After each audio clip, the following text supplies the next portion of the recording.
India was born on Christmas Eve in 1995 to Suzanne and Jeremy Chipchase. She was the eldest of her 3 siblings. She had 2 sisters, Lulu and Pia, and a brother named Harry.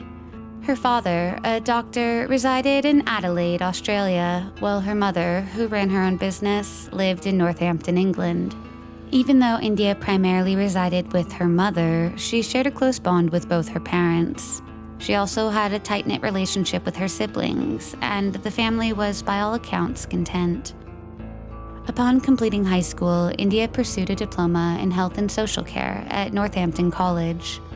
Her passion for healthcare was evident in her hard work. She interned as an assistant at St. Andrew's Hospital and aspired to become a life-saving paramedic. To support her medical aspirations, she worked as a barmaid at the Colonial pub in Hunsbury. Described as vibrant, energetic, and exceptionally beautiful, India often caught the attention of those around her. Those who had the honor of being her friend recall that her beauty was only preceded by her kindness and charisma. She was multi-talented, practicing the saxophone and also playing sports. In 2014, India began dating professional rugby player and Kiwi expat Evan Rehana, and eventually the two fell very much in love. However, 1 year later, the two would end their relationship while remaining good friends. On the 29th of January in 2016, India went out with her friends for drinks at the Colonial pub, the same place she worked. After spending some time at that pub, they decided to head into the city. They attended NB's Cocktail Bar and Pub, which was a popular bar in the area, situated on Bridge Street. The group reportedly spent the evening laughing, dancing, and drinking heavily. At some point, India became separated from her friends. At around 12:45 a.m., India's friends began looking for her inside the pub, but they could not find her. They assumed that she had gone back home. India, however, had actually been escorted out of the club after she had fallen. She told one of the doormen that she wanted to go home, so the doorman arranged for a taxi. The doorman says he put her inside the taxi. However, the driver asked for her fare up front. India refused and got out of the car. She then tried getting back inside of the club. However, the doorman refused to let her in as they believed she was too intoxicated. India was then captured on the bar's CCTV trying to call somebody. It was later found that she had tried to call her boyfriend, Grant Hare. They had recently started dating. However, the call went straight to voicemail. Records show she kept trying to call Grant, but that the call went straight to voicemail. Grant was out with friends at the time at a separate bar. However, the loud music meant he could not hear his phone, and soon his battery ran out. Grant later said the pair were, quote, not quite girlfriend and boyfriend yet. One witness later said that India seemed to be in distress and may have been crying while trying to get through to someone on the phone. A few minutes later, at 1:11 a.m., while India stood outside looking at her phone as if trying to send or read messages, a bald-headed man wearing a jacket and a backpack was seen approaching her. The pair seemed to have a conversation, at which point India and the man were seen together on CCTV getting into a taxi.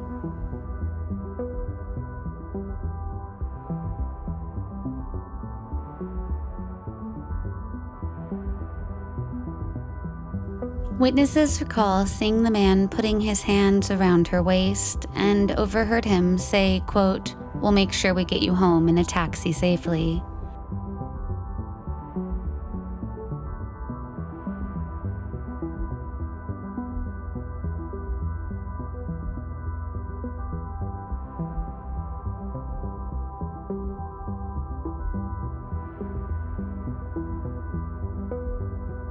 During the journey, India sent a series of Snapchats, including one which read, quote, "Where our club?"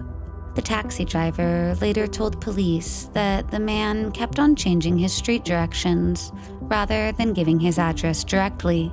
The cabbie recalls that at first the man told him to take them to McDonald's, but when the driver pulled down Bridge Street, the man changed his mind and said to go to a different McDonald's. He then told the driver to pull over at a BP garage, where he got out of the car for 4 minutes. When he got back in the car, he directed the driver to the end of Stanley Road. He told the taxi driver to let them out several hundred meters from his flat. A witness, Patrick Francis, later told police that he was on Stanley Road when he saw India being led into a house.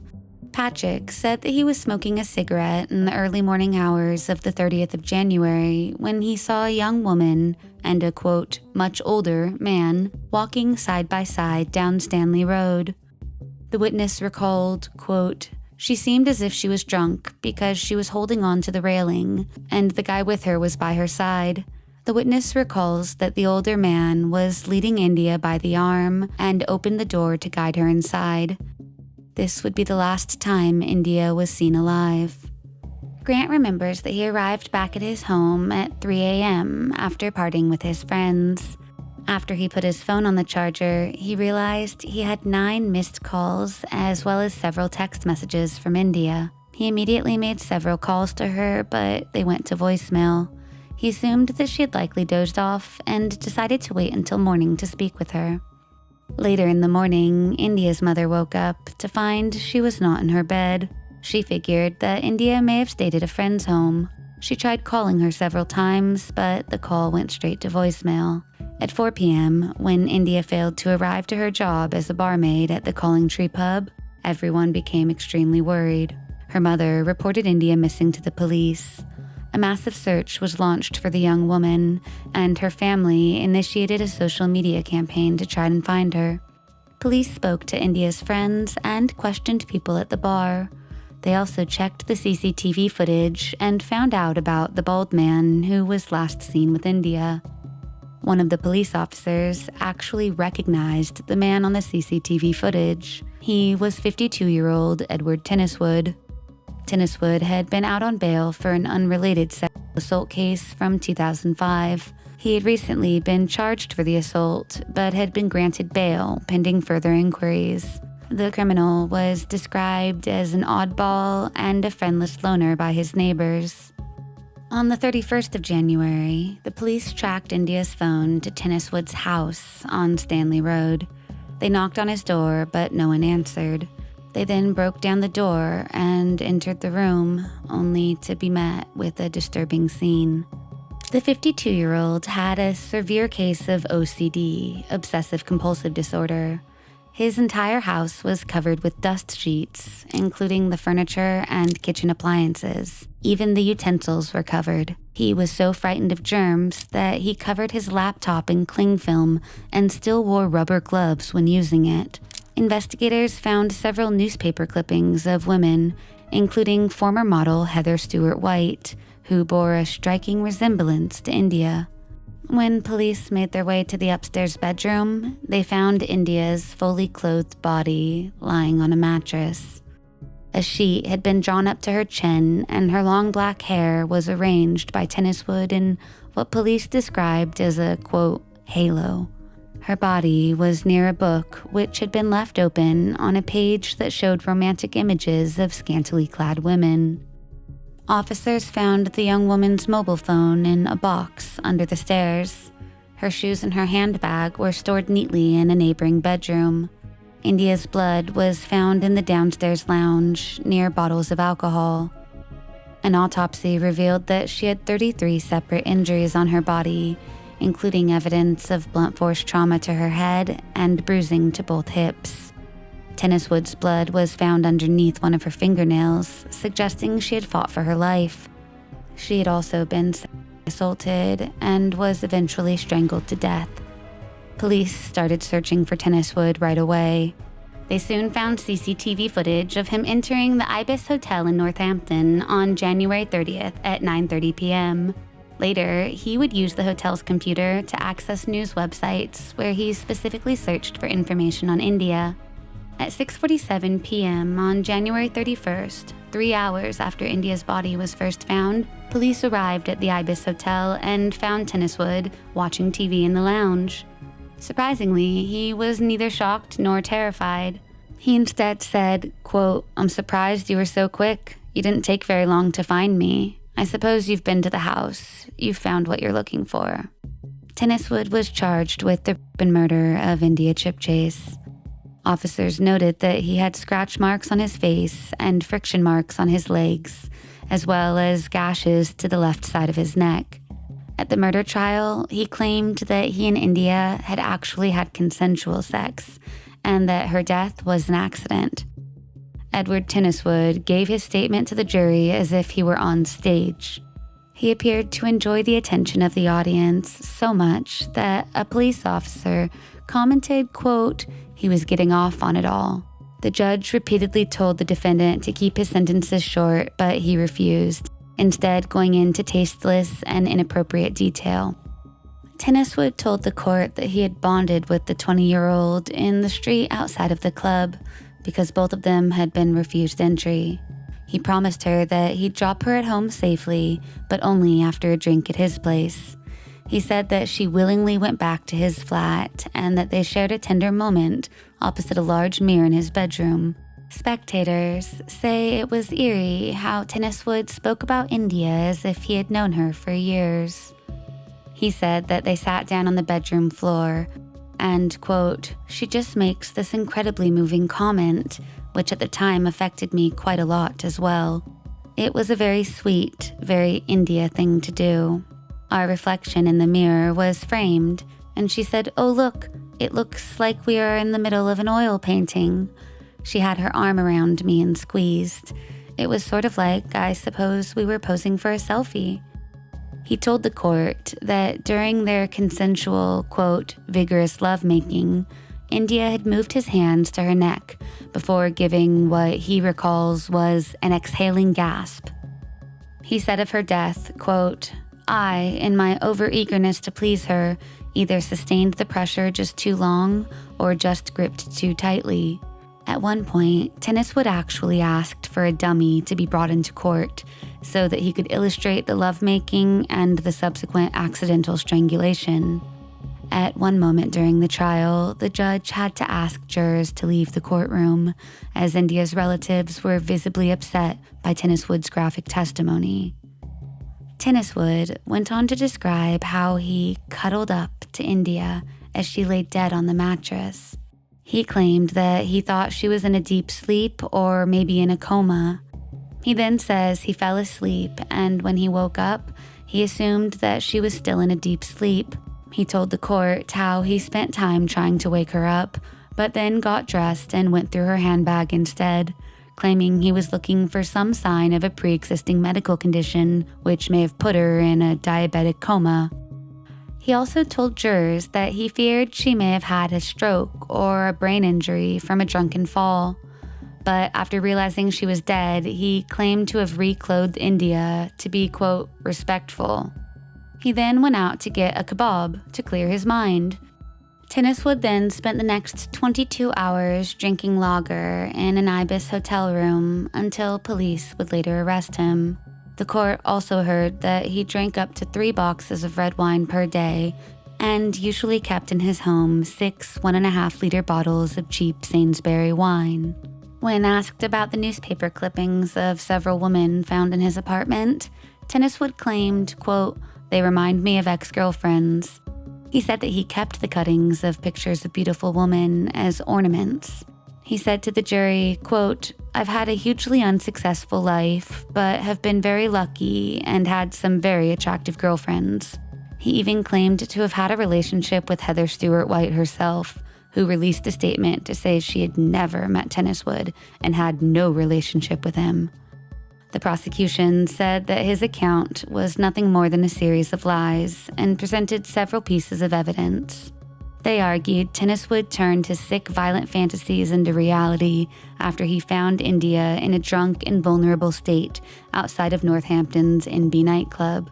They say he took her back to his squalid home in a taxi in the early hours of Saturday, January 30th. Prosecutors allege that it is very likely his motive was sexual from the beginning, and when India resisted him, he was determined to first have sex and then strangle her. They say that he held her until she was unable to resist anymore. While Tenniswood claimed to have failed to notice India's lifeless body, despite having reclothed her, they also point out that he wore surgical-type latex gloves, possibly in order to not leave any more evidence or because of his OCD. Prosecutors then state that he callously abandoned the body and instead went to a hotel. The prosecution emphasized that instead of raising the alarm, Tenniswood went out for 20 minutes to get a kebab and then spent the next 22 hours drinking in a hotel room. When he was arrested, he had a rucksack in which he was carrying a kitchen knife and a pair of latex gloves. Traces of India's blood was found on the gloves. It is believed that when Grant called India after reaching home, she was already dead. When Tenniswood was arrested, he was found with gashes to his neck and marks on his arms and legs, which suggested that India had put up a struggle. This led to Tenniswood's blood being left behind on one of her fingernails. The prosecution also pointed out that there were several bruises on India's body, which showed that there was a prolonged infliction of pain and not simply an accidental one. India's toxicology report revealed that she had 3 times more alcohol in her system than the legal driving limit. The prosecution pointed out that India would have been in a state of mental confusion and that she could not have done any of the things that Edward described. The prosecution also presented 3 witnesses who had previously suffered violence at the hands of Edward Tenniswood. One of the women said that he tried to throttle her and then kissed her after he got angry when she was a teenager. On another occasion, she claimed that he pinned her down and held a knife to her throat. Another witness said that he put his hands around her neck when she was trying to get away from him. A third victim, a male neighbor, said that he was physically attacked by Tenniswood in the previous year. He recalls that Tenniswood put his hands around his neck, quote, as if he was going to strangle me. Afterwards, Tenniswood asked the neighbor to go out for a drink, which the neighbor declined. Tenniswood reportedly told the neighbor that he had been in the army and had been trained to kill people with his bare hands. After that incident, the neighbor said that he avoided Tenniswood at all costs. The jury at Birmingham Crown Court took 1 hour and 45 minutes to convict Tenniswood of rape and murder after a 2-week trial. Sentencing him, Mr. Justice Saunders said, quote, "This was a terrible crime. It was committed because the defendant was determined to satisfy his own sexual desires on an attractive and much younger woman. It was a crime of utter depravity." The judge sentenced Edward Tenniswood to life imprisonment with a minimum of 30 years in prison before applying for parole. India's family, watching from the public gallery, wept as the verdict was read out. Her father, Jeremy, and mother, Sue, said that the death of their daughter had left, quote, a huge void. In a statement to the press, her father said, quote, "I sincerely hope there's no possibility that another woman ever falls into the hands of my daughter's murderer." Her mother later spearheaded a safeguarding campaign called Northampton Guardians, which aims to protect women when they're out on the town. Volunteers patrol the streets in order to protect vulnerable women who may be out on their own. This is all done in memory and honor of India.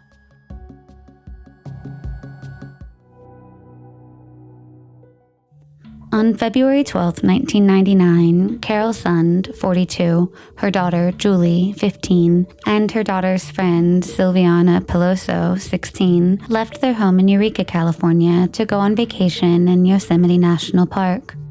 After first flying to San Francisco, where Carol rented a red 1999 Pontiac Grand Prix, they stopped in Stockton, where Julie took part in a cheerleading competition at the University of the Pacific. On February 14th, the 3 drove to Cedar Lodge in El Portal, located off of Highway 140 on the western side of Yosemite Park. There, they got a room with the plan to stay for a few days.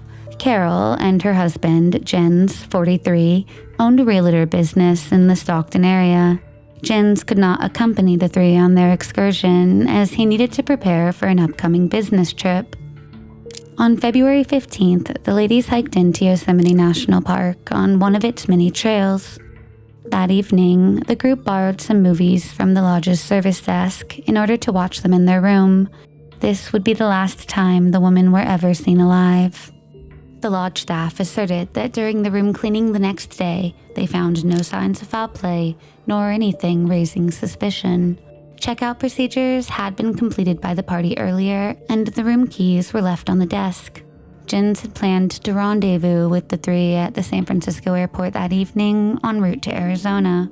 The plan was for Jens to attend his work meeting while the women explored the wonders of the Grand Canyon. Jens remembers how surprised he was when he did not find his wife at the airport. He assumed she had been confused by their plans and had flown ahead. However, the next day, when he tried to contact them again and failed, he called the police. The rental car company confirmed that Carol had never returned the Pontiac, nor had she told them that they were extending their agreement. Local police and Yosemite Park rangers began to search the area where the missing three were last seen. The initial suspicion was that they may have wandered off the main hiking path and got lost in the park. For 4 weeks, police, family, and volunteers searched the area in and around Yosemite National Park by helicopter, by foot, and by skis. Rescuers were informed to be on the lookout for the missing red 1999 Pontiac Grand Prix or any of the women. Then, Carol's wallet turned up in Modesto, California, which included her money and credit cards. Modesto was located over 100 miles away from Yosemite by car. This unexpected discovery caused detectives to shift away from the missing hiker theory and onto something far more sinister. Because of the discovery of Carol's wallet in suburban Modesto, police and the FBI searched the logical routes in and out of that area, interviewing homeowners, business owners, and anyone who may have seen them.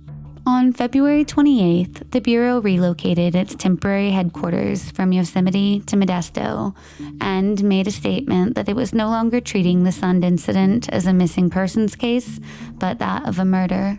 More than 1,000 leads poured in. Various people confessed, yet still, it produced nothing. The Bureau intensified its search, recruiting more high-tech equipment as well as air support. Unofficially, Carol's husband offered the general public a $250,000 reward for information that would lead to the return of the missing woman.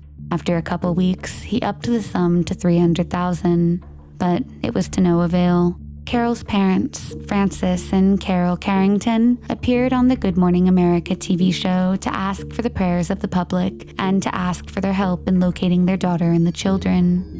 The other Sund children believed their mother and sister Julie would eventually be returned, but by the middle of March, their hopes had faded.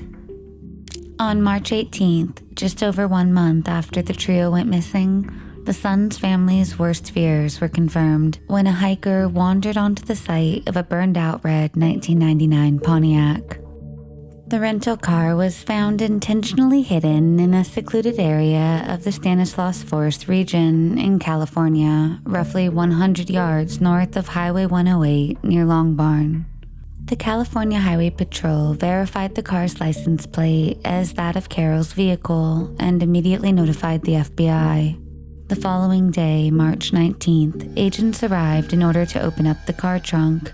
Upon opening up the trunk, investigators found 2 charred bodies. Near the crime site, police found a camera. Upon developing the pictures, they found photos of Carol, Julie, and Sylvina that they had taken during their Yosemite visit. Police found one photo which they determined was the last image ever captured of the women while they were still alive. It had been taken just 20 minutes before their murder. After several days using dental records, the bodies found were positively identified as Carol Sund and Sylvina Peloso. 1 week later, a note was sent to the police with a hand-drawn map indicating the location of the third woman who had been missing, Julie. The top of the note read, quote, "We had fun with this one."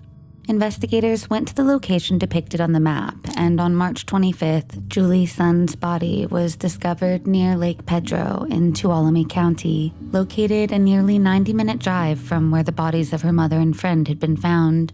She was severely decomposed, and her throat had been cut.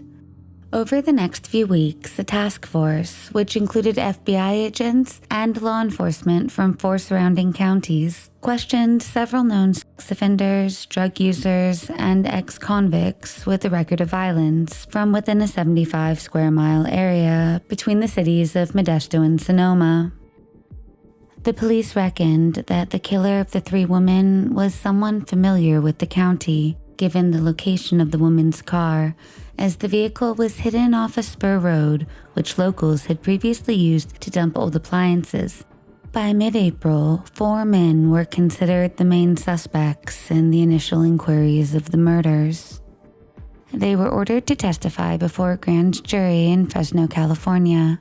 By the end of June, the FBI had reviewed their testimonies and the evidence that linked the suspects. At that time, the Bureau stated that while no one had been charged, they felt that those responsible for the killings were already behind bars. The 4 longtime criminals that were initially arrested for the crime were part of a vagabond group of methamphetamine drug users and their friends centered in the Modesto area. Michael Mick Larwick, 42, of Modesto, had grown up in Tuolumne County, near where the bodies of Carol Sund and Silvina Peloso were found. He was originally arrested and jailed on March 16th after allegedly shooting a Modesto police officer. He had a long criminal record and had been questioned extensively by the FBI. He, however, denied any role in the Yosemite slayings. His half-brother, Eugene Rufus Dykes, 32, also of Modesto, was arrested alongside him. Billy Joe Strange, 39, an El Portal parolee who had worked at the Cedar Lodge Lounge and Restaurant, where the murdered women were last seen, was arrested on March 5th when he allegedly reported to his parole officer with liquor on his breath. The FBI pushed for Strange's arrest, but he too denied any part in the triple homicide.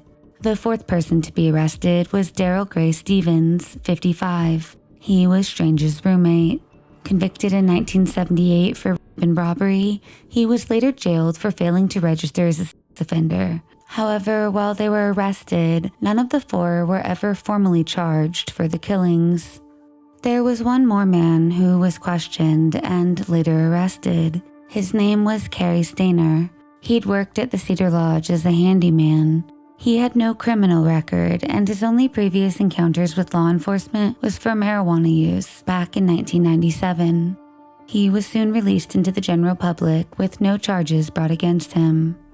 Then, in the summer of 1999, when tourists and locals alike flocked to the breathtaking peaks and valleys of Yosemite and its surrounding towns, there was another murder. Acting on a tip from a caller who was worried about the whereabouts of his friend, Joy Ruth Armstrong, 26, park rangers found her decapitated body the morning of July 22nd. The body was discovered beyond a campground adjacent to Joy's living quarters in the Foresta community, a group of 30 cabins for use by park workers. Her body was next to a stream, with her head submerged in the very water that she and her friends had used for drinking.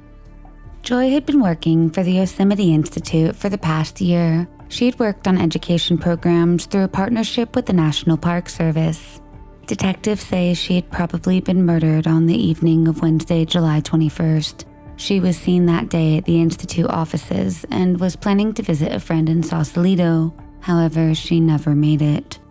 When she did not appear as scheduled, her would-be host had phoned the park. Police found her car in front of her cabin, already packed for the trip.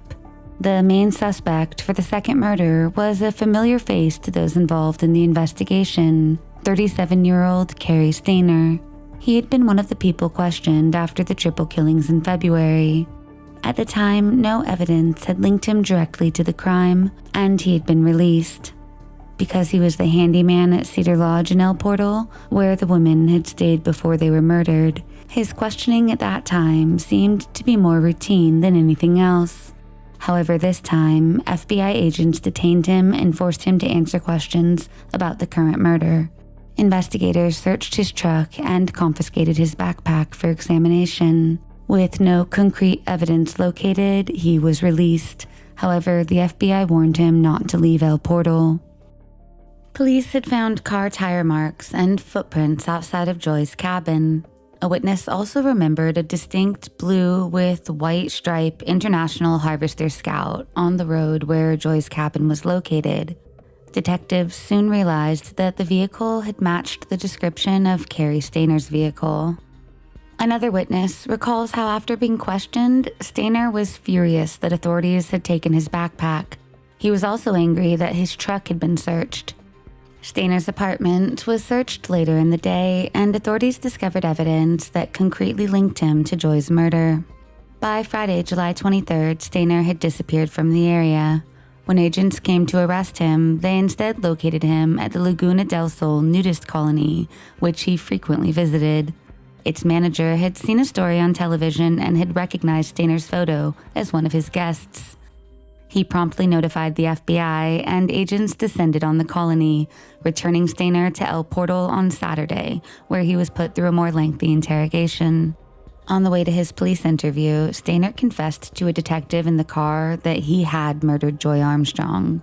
He described the killing, quote, as if he was reading a soup label, recalls John Boyles, an FBI agent on the case. Soon after, Stainer confessed to murdering Carol, Julie, and Sylvina. Stainer said to investigators, quote, I want you to get a hold of some producers in Los Angeles. I want a movie of the week made about my story. Many believe that in this request, he was recalling the fanfare regarding his brother's prior perilous experience. Stephen Stainer was 7 years old and in the second grade when he was abducted in 1972.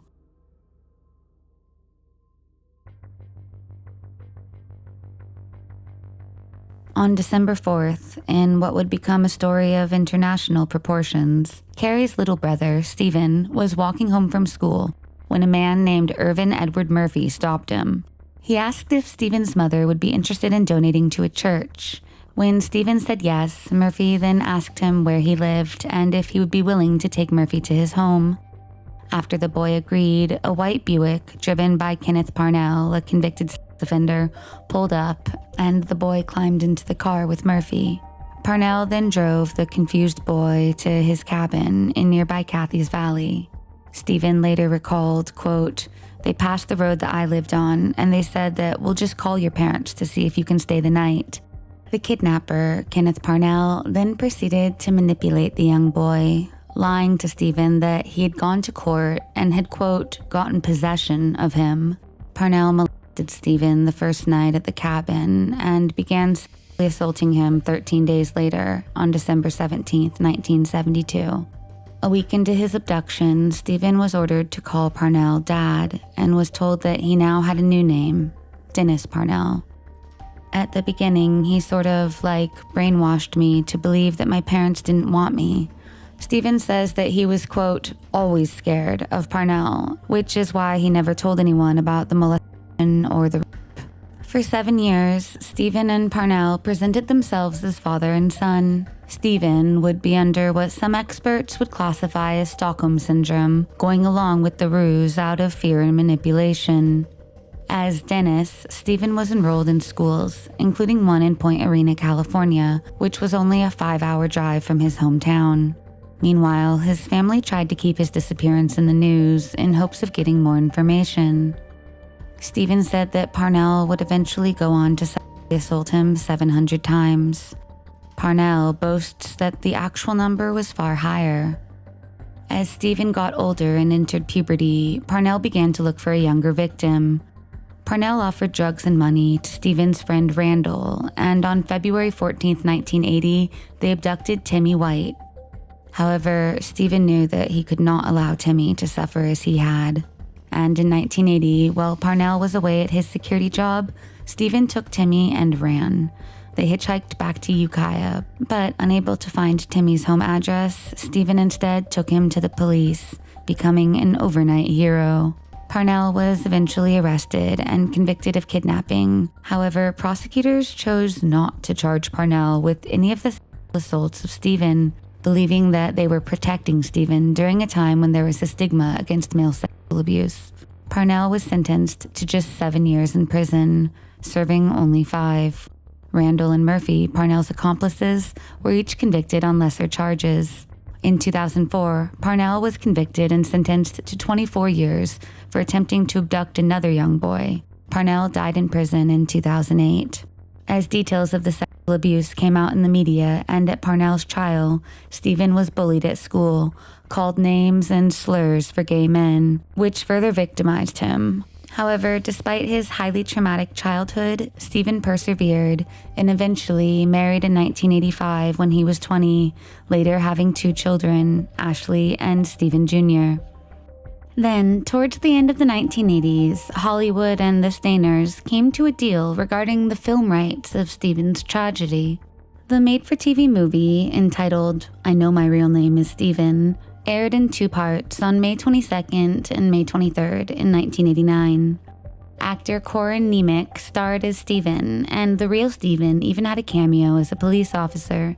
Family members recall he was happy with the film and that audiences liked it too. Nearly 40 million viewers tuned in, making it NBC's highest-rated miniseries in 5 years.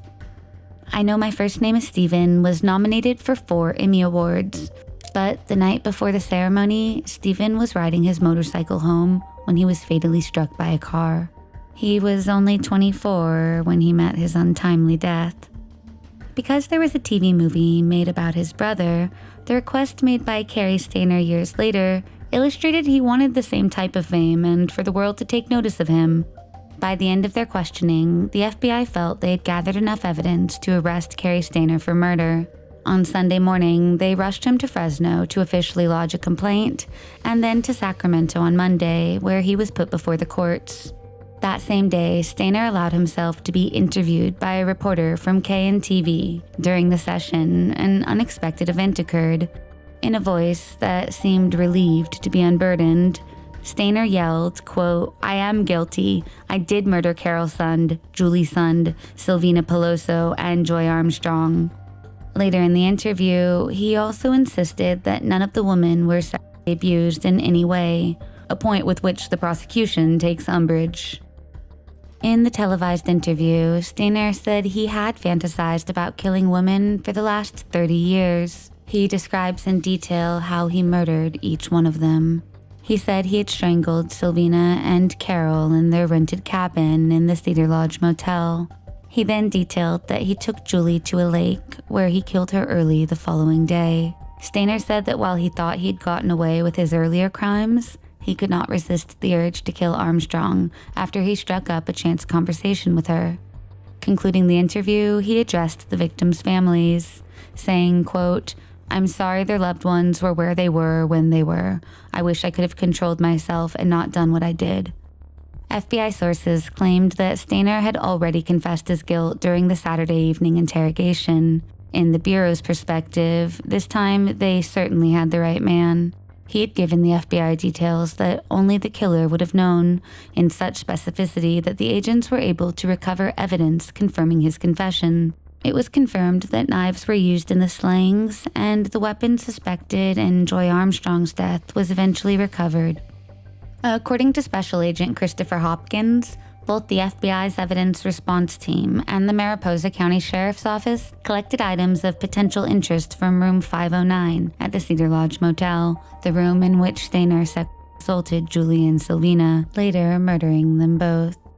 In his interview, Stayner claimed that hair from his body was left on the bedspread in their motel room, but that he later returned and changed the bed.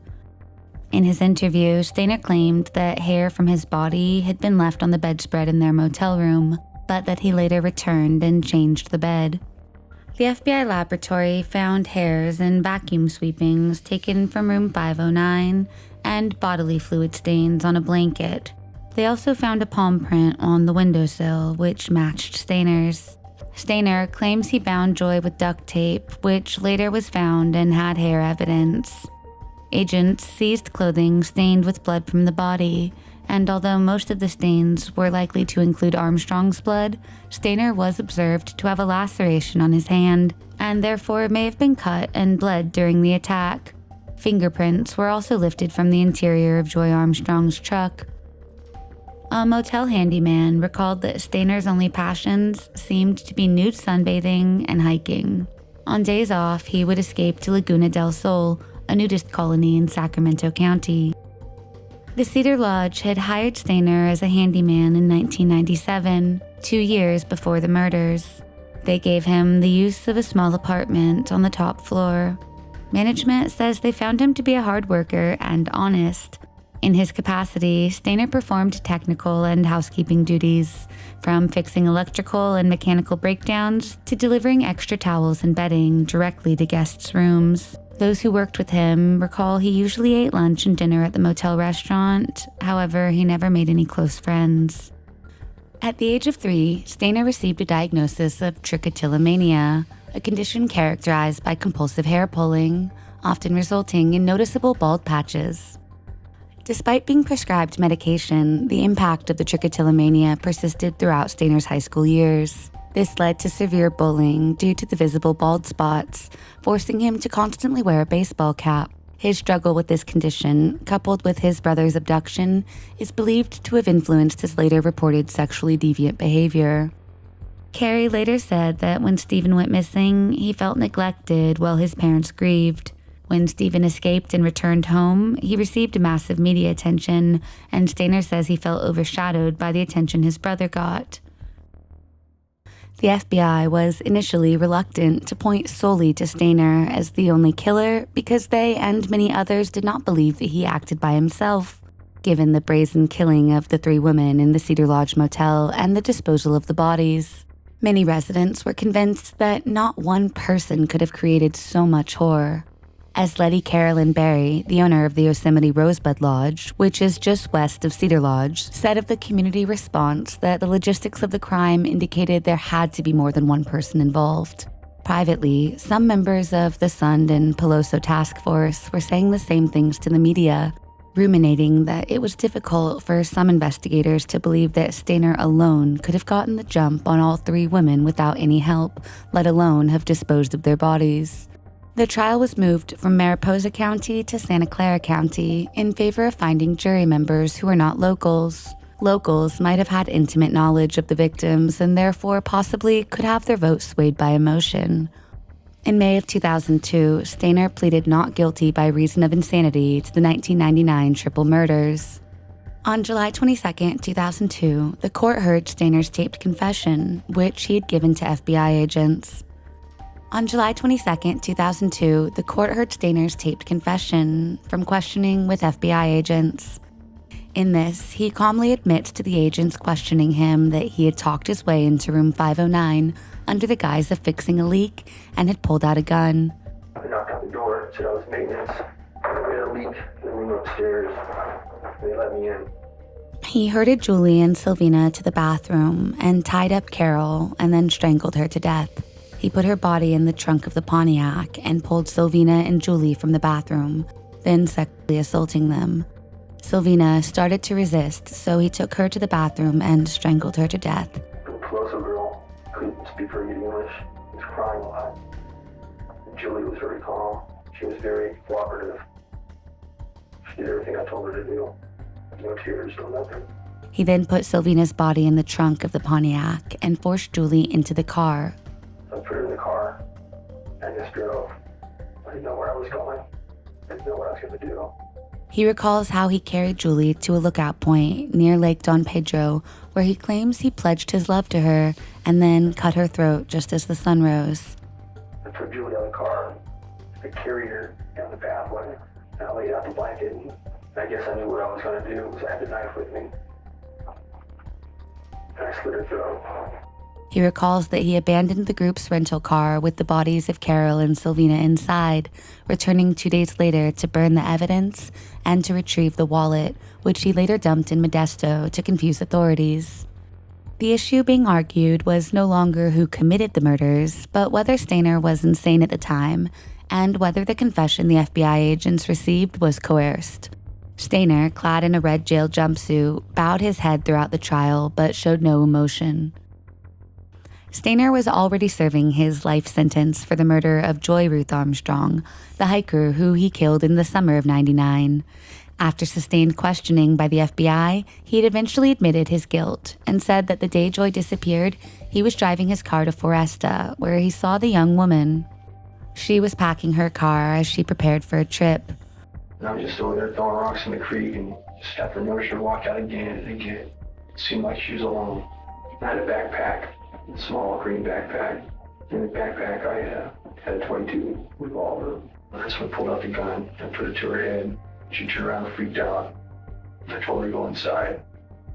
He admitted that he held Joy at gunpoint in her own cabin as he bound her with duct tape and then forced her into his car. She resisted quite a bit. I didn't hit her or anything. I just used threats and the gun to subdue her. As I was trying to duct tape her hands behind her back, she kept fighting me. And as I was driving, she started going crazy, just jumping all over the place in the back of the truck. I couldn't really control her. And she fell off through the window on the road right in front of the barn. I slammed the truck in the park and jumped out. She got up off the ground and started running. I took the knife in my back pocket and I slammed the road. Then dumping her into a stream. Stainer's defense lawyer argued such a confession was under duress and therefore inadmissible. The issue of whether his confession was coerced was resolved, however, when on July 24th, the court heard recorded demands that Stainer made to the FBI agents personally. He said that he wanted these demands to be satisfied before he would give them his confession. Stainer demanded that his parents be given the reward money and that he be incarcerated at a prison near his parents' home. He also insisted that he be given a large cache of CSAM. Previously, his defense maintained that the FBI had coerced the confession, but such demands indicated otherwise. In the end, Stainer confessed without the promise of the illegal media nor the reward money for his parents. Stainer was tried in federal court for Joy's murder, as it had occurred on federal land. To avoid a possible death sentence, he pleaded guilty to premeditated first murder, felony first-degree murder, kidnapping resulting in death, and attempted aggravated sexual abuse resulting in death. During the sentence hearing, Stainer stunned the courtroom when he suddenly broke down in tears and apologized, saying, quote, "I wish I could take it back, but I can't. I wish I could tell you why I did such a thing, but I don't even know myself. I'm so sorry. I wish there was a reason, but there isn't. It's senseless." Leslie Armstrong, Joy's mother, began crying as she listened to Stainer and said afterward that she believed his apology was genuine. Stainer also admitted that he had intended to murder 2 other Finnish girls in 1998, but fled when the girls' school advisor arrived. His lawyers claimed that the Stainer family had a history of sexual abuse and mental illness, manifesting itself not only in the murders, but also in Stainer's obsessive-compulsive disorder and in his request to be provided with explicit child images in return for his confession. Dr. Jose Arturo Silva testified that Stainer had obsessive-compulsive disorder, mild autism, and paraphilia. Paraphilia is the experience of recurring or intense sexual arousal due to atypical objects, situations, fantasies, behaviors, or individuals. Paraphilia has also been defined as a sexual interest in anything other than a consenting human partner. Stainer pleaded not guilty by reason of insanity to the other 3 murders in state court. On August 27, 2002, Stainer was found sane and convicted of 3 counts of first-degree murder with special circumstances and 1 count of kidnapping. He was sentenced to death. At the closing of the case, the judge said there was overwhelming evidence against Stainer and that the devastating emotional toll justified a death sentence. Later, it was uncovered that in 1999, there was almost another double murder under Stainer's belt, as a woman who had been dating him, along with her 2 daughters, were almost killed on Valentine's Day. What I was seeing, that her daughters were my original intended victims. However, his attempt was foiled when other people were at the house. I got back to the motel late. I was going to soak in the hot tub, trying to calm down. And the hot tub was dirty. So I was a little annoyed, so I took a walk around the property. That's when he saw Carol, Julie, and Sylvina. I walked, there was a red car in the 500 building all by itself. The window was open, the curtain was open, and I can see inside that there's 2 young women and a mother and young man. Stainer was also suspected, but never convicted, of up to 5 other murders to which he has connections. These potential victims include 28-year-old Patricia Marie Hicks Dalstorm, also known as Patty, who last contacted her family in September of 1982 after relocating to Merced from Washington State. She had joined a religious following, the San Anda Apostolic Church, founded by cult leader Donald Gibson. Patty later decided to leave the cult and was last seen by her roommate taking public transportation to the Yosemite National Park. 10 months after she was last seen, a severed arm and a hand were recovered from Yosemite on June 28, 1983.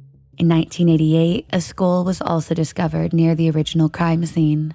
In April of 2021, genetic genealogy identified the remains as being those of Patty's. The connection made between the victim and Stainer lies in their mutual relationship to the cult leader. Stainer attended and supported Gibson at the time of his 1981 trial, and authorities believe Stainer may have chosen to kill Patty in retaliation for her prior testimony against Gibson. On December 26, 1990, Stainer's paternal uncle, 42-year-old Jesse Gerald Stainer, also known as Jerry, with whom Carrie lived with in Merced, was shot to death in his home with his own shotgun. The murder was never solved, and Stainer later became a suspect. Stainer later claimed that his uncle molested him around the same time that his brother Stephen was kidnapped, when Stainer was just 11. In October of 1994, severed human hands were found near the New Melones River. On December 13, 1994, a headless and handless torso was found in a cluster of trees off of Camp 9 Road near Vallecito, California, by a group of boys who were burning yard debris. A forensic pathologist determined that the detached hands belonged to the same person. In December of 1995, the remains were identified as belonging to 24-year-old Sherilyn Mavone Murphy. Her head has never been found. The FBI investigated Murphy's homicide to determine a link between Stainer and her due to similarities between her death and the murder of Joy, although no concrete evidence was ever recovered connecting Stainer to the murders. Authorities also reviewed the case of 34-year-old Denise Smith as possibly being connected to Stainer. Denise's decomposed body was discovered in a 50-gallon burn barrel off of Jacksonville Road near Don Pedro Reservoir in December of 1994. 20-year-old Michael Larry Madden, also known as Mike, had planned to meet his friends at Sandbar Flat Campground in the Stanislaus National Forest near Sonora, California, on August 10, 1996. He was intending on staying to camp and fish. That day, he left his family's home around 5 a.m. and was never seen again. At 2 a.m. on August 12, 1996, Madden's companion showed up to the predetermined spot, but found no sign of him. Authorities have considered that Madden may have also been a victim of Stainer, as his killing field of choice, Yosemite National Park, was located just 75 miles east of Sonora. After being sentenced to death for the brutal killings, Stainer has been housed at the Adjustment Center on death row at San Quentin State Prison in California. Stainer has remained on death row since 2002, as there have been no executions in California since the 2006 court ruling. Yosemite's pristine landscape, now scarred by unspeakable horror, is as resilient as the native people who once occupied the land. The rugged backcountry trails now teems with tourists, and few asked would be able to speak on the lives intentionally taken on those same trails by Carrie Stainer. But the memories of those lost live on in the minds of their friends and families.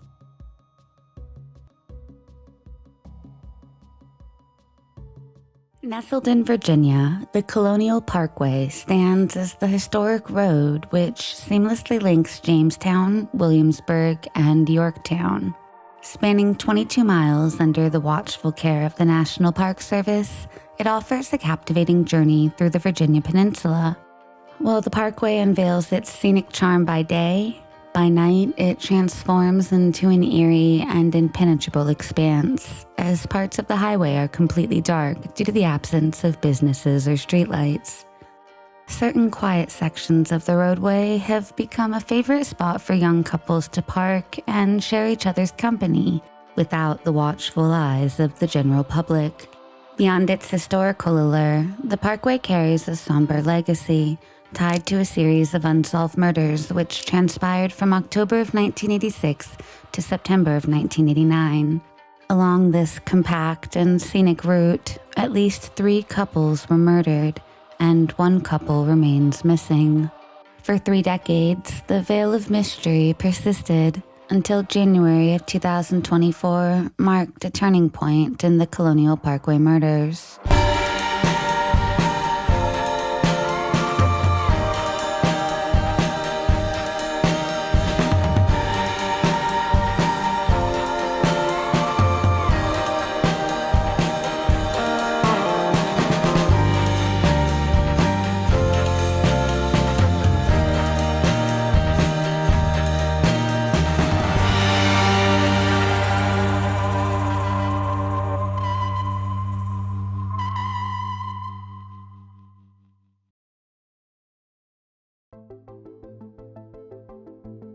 On the afternoon of October 12, 1986, a jogger discovered a suspicious vehicle near Cheatham Annex along the Colonial Parkway, approximately 6 miles outside of Williamsburg.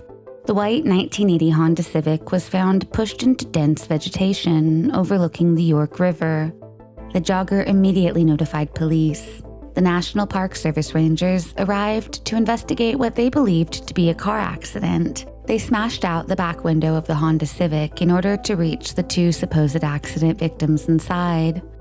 The 2 victims were later identified as 21-year-old Rebecca Dowski, who had been in the back seat, and 27-year-old Kathy Thomas, who was stuffed into the car's hatchback. Kathleen Thomas was a U.S. Naval Academy graduate. After graduation from the academy, she served 5 years of active duty in Norfolk, Virginia. However, in 1986, she left the Navy due to the limited career prospects for women at the time. Transitioning to a successful career as a stockbroker in Virginia Beach, Kathy pursued a business administration master's degree and seemed to excel at everything she attempted. The other victim, Rebecca Dowski, an accomplished athlete and business management major at the College of William and Mary, had formed a romantic relationship with Kathy in early 1986. The women were last seen on the evening of October 9, 1986, at a computer lab on the William and Mary campus. According to her friends, Rebecca had planned a weekend trip to her family home in New York. While on her way, she planned to meet up with her old friends. However, those close to her also recall she had only lightly packed her car and had made no firm plans. The following day, on October 10th, Kathy didn't show up for her work, and over the next few days, both women remained missing. Despite their absence, no one suspected foul play, and no missing person report was filed until their bodies were found on October 12, 1986. Both women were found fully clothed, showing no signs of sexual assault. The autopsy revealed that the women had been bound with a rope and strangled. The killer had then slit their throats so deeply that the medical examiner said they were nearly decapitated. A clump of hair was found in Kathy's hand, suggesting that they had fought their attacker. The killer had doused the body and the vehicle with diesel fuel, indicating he had tried to burn the car and the bodies inside of it, but had failed. Investigators say that the killer's choice to use diesel fuel showed he did not know much about setting fires, as diesel fuel was not the appropriate ignition source for such an endeavor. Diesel has a higher flash point than normal gasoline, meaning that diesel needs to heat up before it can be ignited. If someone were to toss a lit match into a puddle of diesel fuel, the flame would simply go out. Crime scene technicians found several burned-up matches and cigarettes nearby. Following the unsuccessful attempt to set the vehicle ablaze, it is presumed that the killer either drove or pushed it off the embankment into the runoff area, hoping that it would roll into the river below. However, in yet another example of the killer's gross miscalculations and lack of foresight, the car instead got stuck in the heavy bramble. Detectives noted that there was not much blood found at the crime scene, even though both women's heads had nearly been decapitated. The absence of blood suggested that the murders had been committed elsewhere and that the bodies had been dumped in the car. Investigators ruled out robbery as a motive, as both women's purses were still present and no money or jewelry had been taken. A forensic criminologist later said, quote, "Becky's wound isn't as deep as Kathy's wound. They're very, very different in force and intensity." This expert went on to theorize that 21-year-old Becky was collateral damage and that the real target had been 27-year-old Kathy. Because Kathy seemed to be the focus of the attack, authorities first suspected her ex-girlfriend may have been involved. However, it was later discovered that Kathy and Rebecca had actually met through her ex and that the relationship seemed to be amicable. Rebecca and Kathy's ex had become friends through a computer class at the College of William and Mary, and she had introduced Rebecca to Kathy as a potential love interest, even expressing good wishes to the happy couple. Eventually, the ex-girlfriend was ruled out as a suspect. Kathy and Rebecca's case was eventually investigated by the FBI because it took place on federal land. Over 150 fingerprints were found inside the car, but none matched any known individuals. The case would eventually go cold. Law enforcement believed this to be an isolated incident, perhaps a love triangle gone wrong or a personal vendetta enacted. The possibility that this area had a serial killer in its midst was not realized until 10 months later.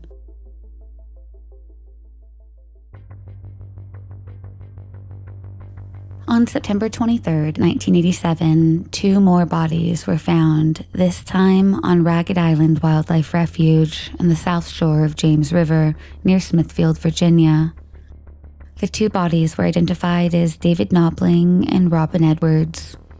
David Knobling was a 20-year-old from Hampton, Virginia, who had had a tumultuous childhood but appeared to have turned his life around after attending military school. At the time of his death, he had been employed as a water purification system salesman, and he had a baby on the way with his longtime on-again, off-again girlfriend. Robin Edwards was a 14-year-old 8th grade student at Huntington Middle School. The young girl had a history of running away and had been diagnosed with depression, but recently she had shown signs of improvement and had expressed more interest in school, even wanting to learn a foreign language, French. On September 19, 1987, David and Robin's paths crossed when they met for the first time during a movie outing. David was taking his cousins, Jason and his younger brother Michael, to a movie as their mother had a migraine. Robin had been accompanying them, invited as Jason's date. However, the movie was sold out, so the group decided to go to an arcade instead. After hanging out at the arcade for a few hours, the 4 began their drive home, with Jason and Michael riding in the back of David's pickup truck and Robin riding alone in the cab of the truck with David. David dropped off Robin at her home around 11 p.m. Unbeknownst to Jason or Michael, it seemed that David, an adult at age 20, and Robin, a mere child, had made clandestine plans to meet up again later that night. Robin was last seen by her mother at 11:30 p.m.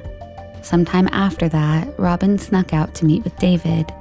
David was seen by his mother just after midnight. It is believed David picked up Robin after leaving his house sometime after 12 a.m. The following morning, Robin's father found the front door open. He then discovered his daughter was missing from her bedroom. As Robin had a history of running away, he thought she would return soon. However, she never did. Robin's mother officially reported her missing on September 21st. The same day Robin was reported missing, September 21st, a black Ford Ranger pickup truck was found abandoned in the Ragged Island Wildlife Refuge parking lot, 20 miles from the Parkway. A patrol officer was the one to discover the vehicle. However, initially he thought nothing of it, as that area had been a popular lover's lane for young people. The truck was found with both doors open, keys still in the ignition, and turned to accessory mode, with the radio playing and the windshield wipers swaying back and forth. Inside the truck, the officers found 2 pairs of shoes and several pieces of clothing, including men and women's underwear. The positioning of the vehicle seemed to indicate that the 2 had pulled over to speak with someone, with the driver's side window partially rolled down. This crime scene detail later caused investigators to speculate that the person the 2 had been talking with may have been posing as a police officer. A man's wallet was found still inside the pickup, which ruled robbery out as a probable motive. The abandoned truck was soon found to be registered to David Knobling, and his family was immediately notified and questioned. David's mother told police that she believed the scene was staged. She noted that the keys were in the ignition turned to accessory mode, a common practice to use accessories like radio without running the engine. However, this seemed perplexing as David had hardwired the radio to operate directly from the truck's battery, eliminating the need to turn on the engine to use it. She believed someone else who did not know about such a feature had left the car on after using it for nefarious intent. A search for David was carried out in the area where his truck was found. All the while, no connection was made as to the fact that 13-year-old Robin was also missing. 2 days later, on September 23rd, a jogger found a pile of clothes along the James River. A Upon further inspection, he realized it was not a pile of clothes, but the body of a young girl. He immediately notified police. A search of the area would lead to another grim discovery, this time the body of a man who was later identified as David Knobling by his father. The young girl's body was later identified by her parents as Robin Edwards. Robin's body was found lying face down, wearing a blouse and pants. Her pants were unbuttoned and her blouse was around her neck. David's body was found tangled in tree roots and wearing only pants. Both had been shot to death. Robin had been shot once in the back of the head, execution style. David had been shot twice, once in the head and once in the shoulder, which the medical examiner said showed he may have been running from the killer. There was evidence that Robin had been sexually assaulted prior to her murder. The investigation into the double homicide was made more complicated due to the changing river conditions and the weather. Investigation notes show that it had rained the previous day, and as a result, any footprints or evidence was subsequently washed away.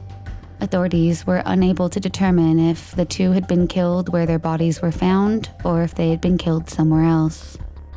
Detectives speculated that while inside of David's truck, the two had been approached by the armed killer, who had coerced them out of the truck and possibly into a state of undress. They then theorized the two were forced to walk approximately 1 mile towards the river. There, it is believed that Robin was shot first, which prompted David to attempt to escape, resulting in a gunshot to his shoulder. Subsequently, David was also shot in the back of the head. It is thought by law enforcement that the bodies were then possibly dragged several hundred feet to the river water's edge. The bodies then laid in the moist environment for 3 days before they were found in a state of decomposition, which made the investigation all the more complex. Despite questioning multiple suspects over the years, none were ever charged, and just as in the double homicide 10 months before, the case would go cold. Despite the murders happening 20 miles away from the Colonial Parkway, the investigators linked the two cases because both pairs of victims were couples that were slain in or near Lover's Lane areas, and the two locations were only a 30-minute drive apart.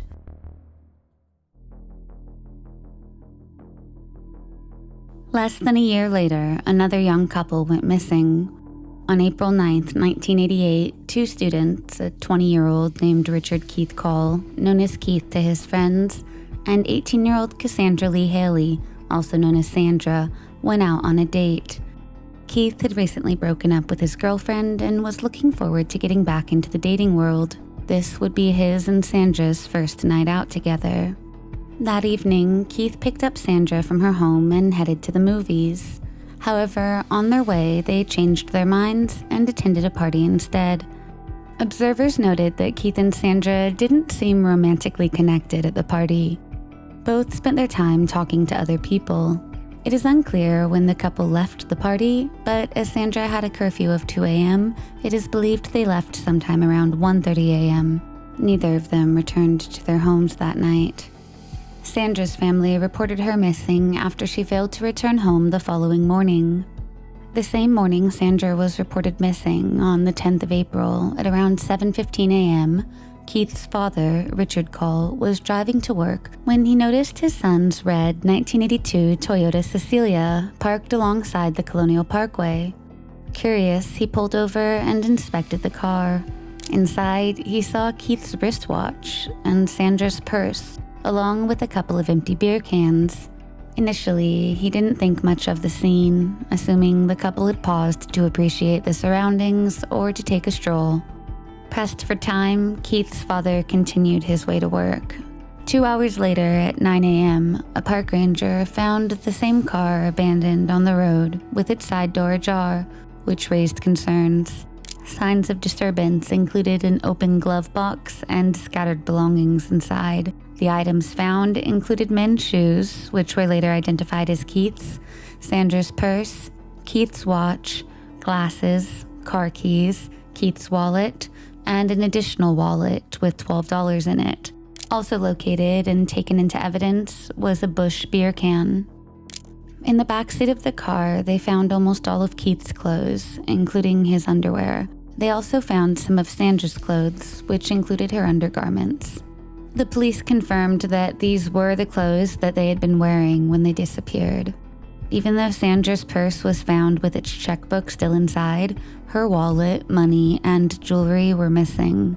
Strangely, Richard Call, Keith's father, told investigators that only a few items were inside the car when he had first seen it earlier that morning. Strangely, Richard Call, Keith's father, told investigators that only a few items had been present in the car when he had seen it earlier that morning, suggesting the person responsible for the disappearance of the two had added the items sometime between 7:15 a.m. and 9 a.m. Investigators also found that the driver's seat had been moved forward, and as Keith was 5'10", it is believed that someone else had driven the car. They also noticed mud on the car's tires, suggesting it had been driven in wet conditions elsewhere. As the car was found on the Colonial Parkway, the FBI investigated the case. A massive search for Keith and Sandra was launched, with police dogs tracing their scent to the York River shoreline. Initially, authorities considered the possibility of the two going swimming and subsequently drowning. However, despite an extensive search of the river, their bodies could not be found. The two have never been located, and foul play is suspected in their disappearance.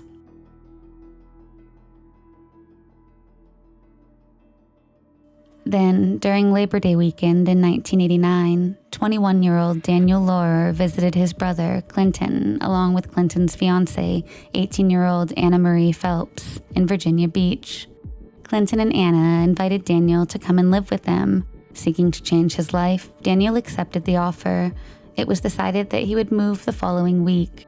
On September 4th, Daniel left Virginia Beach to get his clothing and other items for the move from his family's home in Amelia County. As Anna's parents also lived in Amelia County, she decided to accompany him to visit her family. Later that evening, Daniel gathered his things and left his family home in his gold 1972 Chevy Nova. He picked up Anna on the way around 11:15 p.m., and the two headed for Virginia Beach. They should have arrived in Virginia Beach within a couple of hours. However, they never came home. When they did not arrive by 2:30 a.m., Clinton decided to go look for them. He figured their car may have broken down somewhere along I-64 and that they may have needed help. Unfortunately, Clinton had to turn back due to running low on gas and low on money after having covered a considerable distance on the highway. Unbeknownst to his brother, Daniel's vehicle was parked just a bit ahead on the interstate, mere miles away from his last search location. On September 5th, Daniel's Chevy Nova was discovered abandoned at the I-65 New Kent rest stop, facing the opposite direction of their intended route. The car was oddly parked near a no parking sign and on the acceleration ramp, half on the road, half next to the exit. The car was found with both doors unlocked, keys in the ignition, and the driver's window rolled partly down. Anna's much-beloved roach clip with a feather had been hanging from the rearview mirror. Despite the vehicle being in good condition, with a nearly full tank of gas, it appeared as if it had been driven in wooded areas, accumulating dirt, grass stains, and weeds in the undercarriage. As the car was found facing the opposite direction of the pair's intended route, many suspect someone other than Daniel may have driven and abandoned the vehicle at the rest stop. Just like the other three cases, all of their belongings were found inside of the car, except for Anna's wallet with her ID and money, as well as an electric blanket. A massive search led by the Virginia State Police utilized tracking dogs and helicopters, but no trace of Daniel nor Anna was ever found. On October 19, 1989, 6 weeks after their car was found, hunters found the skeletonized bodies of Anna Maria and Daniel. They were in the woods off of Interstate 64, somewhere between Williamsburg and Richmond, about 1 mile away from where Daniel's car had been found. Their bodies were covered with the electric blanket from Daniel's car, and they were so badly decomposed it was impossible to determine a cause of death. Even though the cause of death could not be ascertained, there were what appeared to be stab marks on Anna Maria's bones, suggesting that she had been stabbed to death. The sole physical evidence near the bodies was a locket worn by Anna Maria containing pictures of her nephews, discovered 50 to 100 feet away without its chain. Just like in the other cases, police followed the leads, but it would eventually go cold. Authorities do not believe that this case is actually related to the other three, simply because the crime occurred about an hour's drive from the Parkway. Despite this, many in the community do believe the cases are related, as the similarities between the crime scenes are striking. All of the victims were murdered in close proximity to their vehicle, with the initial three discovered in well-known Lovers Lane areas.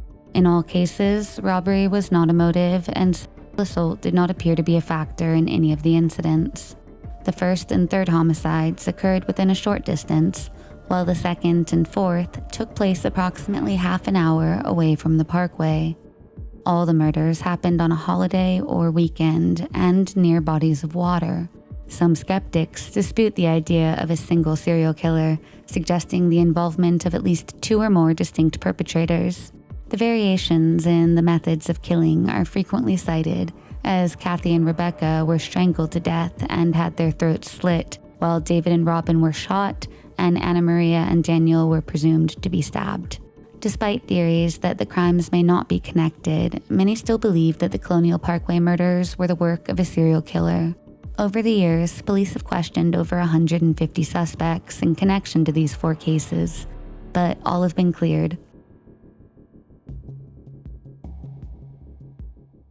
The cases would remain unsolved until January 9th, 2024, when authorities identified Alan Way Wilmer Sr. as a suspect in the murder of David Knobling and Robin Edwards, as well as in the murder of Teresa Lynn Spa Howell. Police said that DNA evidence confirmed that Wilmer was responsible for 3 of the murders. Teresa Lynn Spa Howell had been last seen leaving the Zodiac Club, a then popular night spot on East Mercury Boulevard, at 2:30 a.m. on July 1st, 1989. A construction worker found her body 7 hours later in a wooded area in the 500 block of Butler Farm Road. She was identified 3 days later after a missing persons report was filed. She had been sexually assaulted and had died of strangulation. In May of 1995, the Hampton police charged a different man in Howell's murder and were considering him for a capital murder charge. The 32-year-old man spent about 4 months in custody before being cleared on DNA evidence. The case then remained unsolved for the next 28 years, until January of 2024.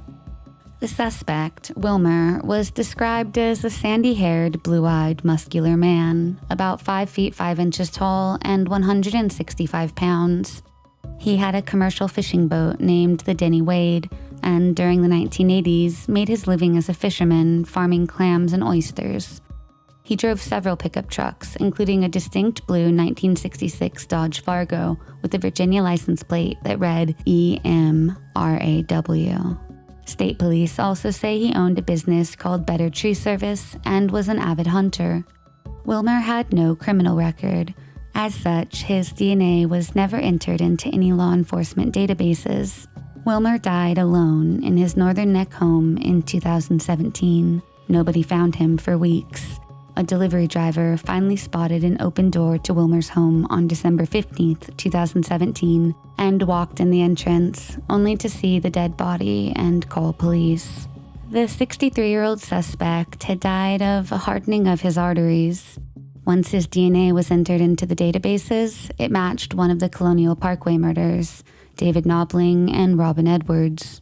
Prior to this match, in 2021, investigators had linked the murder of David and Robin to another murder, that of a woman named Teresa Lynn Spa Howell from Hampton. Both crimes had been committed by the same individual. However, investigators did not know the name of the killer at the time, only that his DNA was a link. Although Alan Wilmer Sr. is believed to have been responsible for the deaths of David Knobling and Robin Edwards, he has not been named in connection with the other Colonial Parkway murders. Investigators are actively pursuing leads on the other killings and have not yet ruled anything out, including Wilmer's potential involvement. Detectives are still working to reconstruct his movements and his encounters with others during his lifetime. Agents are encouraging anyone who may have worked with Alan Wade Wilmer Sr. or who may have hung out with him or had any information about his life to contact the FBI by calling 1-800-CALL-FBI. That's 1-800-CALL-FBI.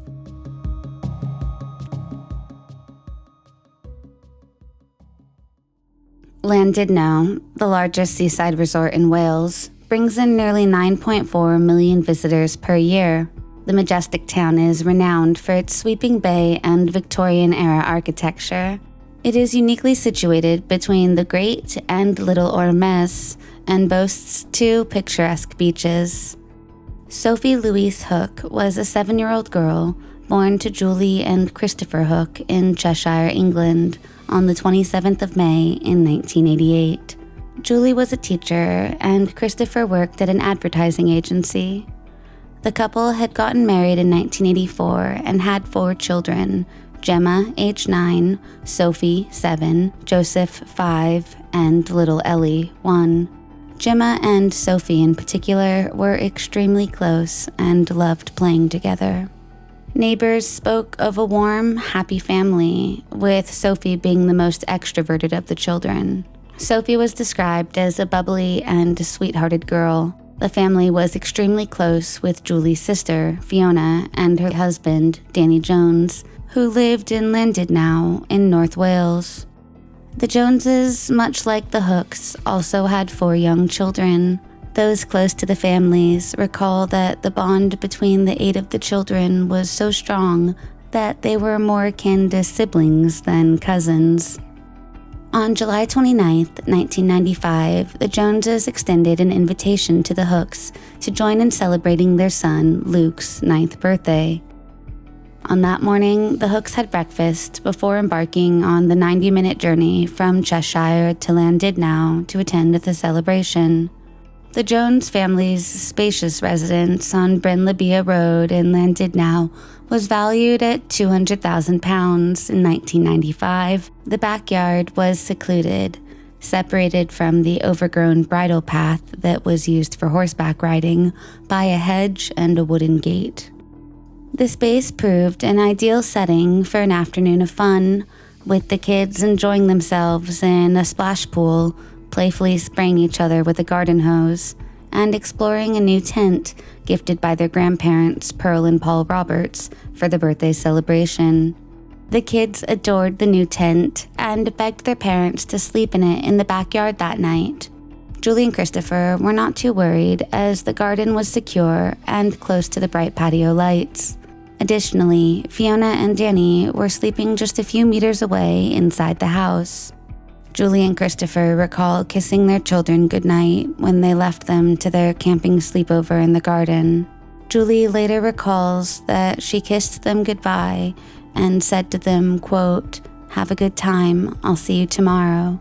This would be the last time they would ever see 7-year-old Sophie alive. Sophie, her sister, and 2 of their cousins, Luke and Alex, settled down in their sleeping bags in the tent. They ate dinner, played games, and shared ghost stories. Feeling scared, the younger boy, Alex, opted to head indoors at 12:30 a.m. At 12:40 a.m., his father, Danny, decided to check up on the kids before going to sleep. He left the back door open in case any of the kids decided to come inside. At 2:30 a.m., Sophie's cousin, Luke, woke up, checked the time, and noticed that Sophie was still in the tent, asleep between himself and her sister. He went back to bed. However, the next morning, Luke woke up around 7:15 a.m. and found his cousin Sophie missing from the tent. The tent's entrance was open and damp from the morning rain. Luke noticed that while Sophie was gone, Sophie's beloved stuffed giraffe, named Blankies, whom she took everywhere, remained inside the tent. He knew that she and Blankies were inseparable, and later said, quote, "If Sophie had run away, she would have taken him with her." Luke immediately notified his parents. Fiona and Danny searched the garden and the house, as well as the surrounding fields, for over an hour, but no trace of Sophie could be found. Sophie was officially reported missing to the police at 8:20 a.m. Unbeknownst to Sophie's family, an hour earlier, around the time Luke had woken up and found Sophie missing, a gruesome discovery was made by a local man. At 7:10 a.m., 55-year-old Jerry Davies set off from home to begin his usual dog walk down North Shore Beach. While walking along the shore, he spotted what appeared to be a discarded mannequin. However, he knew something was wrong when his dogs became alarmed and ran away from the scene. He decided to investigate the mannequin, only to realize it was the body of a girl. Davies took off his t-shirt and laid it over her lifeless body before rushing to a nearby phone box in order to dial 999, the country's emergency number. The girl was later identified as Sophie Hook. Her unclothed body was found washed up on the beach half a mile away from her home. The following autopsy report is extremely graphic, and viewer discretion is advised. The autopsy revealed that Sophie had been brutally attacked. Her right upper arm and her ankle had been broken. She had been slapped and punched, and her body was covered with bruises. She had suffered internal bleeding and was sexually assaulted. The medical examiner noted that a majority of her injuries were comparable to those normally suffered by people killed or seriously injured in major car crashes. All of the injuries were sustained while she was still alive. The coroner said that during the attack, Sophie had been in so much pain that she left teeth marks on both sides of her tongue and inside her lower lip. She ultimately died of strangulation. Her body had been thrown into the sea near a cliff called the Little Orme, located at the eastern end of the promenade. Her time of death could not be determined as her body temperature had dropped due to the cold seawater. It was determined that her body had been in the water for at least 3 hours. The crime shocked the town. Sophie's family was inconsolable. Her mother said, quote, "Gemma is coping extremely badly. She is totally and utterly distraught, and it is very difficult to comfort her. She is so utterly sad and angry." Gemma later said, quote, "I want to be in heaven with Sophie." Police had a difficult task of finding the killer, as the killer had tried to remove any forensic evidence by throwing her body into the sea. Her clothes, a distinctive pink and white Winnie the Pooh night dress, her underwear, and a pair of Marks & Spencer socks embossed with pink flowers were never found. Authorities believe whoever murdered Sophie knew that the children were staying in the garden tent. Police started their investigation by interviewing all the nearby registered sex offenders. Soon, investigators would focus upon one individual in particular, a 30-year-old man named Howard Hughes. He was known to ride his mountain bike through the coastal town late at night. He had a striking appearance as he grew up quite rapidly due to a chromosome abnormality called XYY syndrome. He reached 6 feet tall by age 11 and was towering at 6 feet 8 inches in adulthood. He also had behavioral problems, learning disabilities, and dyslexia as a child. Growing up, Hugh's father enrolled him in private schools in hopes that they could make a positive impact on him. However, after merely 2 terms, Lindisfarne College in Wednesday, Wexham, declined to continue his enrollment. Despite his father's attempt to double their fees, the school refused to retain Hughes as a pupil. They said he had a tendency to engage in fights and to bully other students. This pattern of disruptive behavior carried through his teenage years and into his adult life. Hughes had a long criminal history, which included convictions for assault, burglary, theft, criminal damage, threatening behavior, and motoring offenses, as well as possession of weapons. At the age of 16 in 1981, he lured a 7-year-old boy into an abandoned building, where, according to an arrest report, he, quote, exposed himself and made inappropriate advances. Eventually, he tried to strangle a child. Recounting the incident, the boy described, quote, "He lifted me and threw me down forcefully. He was incredibly strong. He ended up on top of me, gripping my neck with both hands.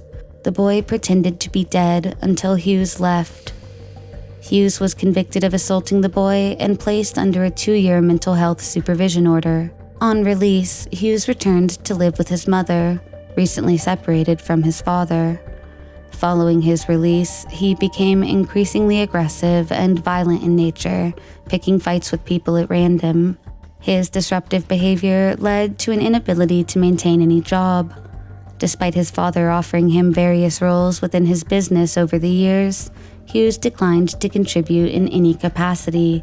Instead, he caused damage to machinery and engaged in altercations with fellow employees.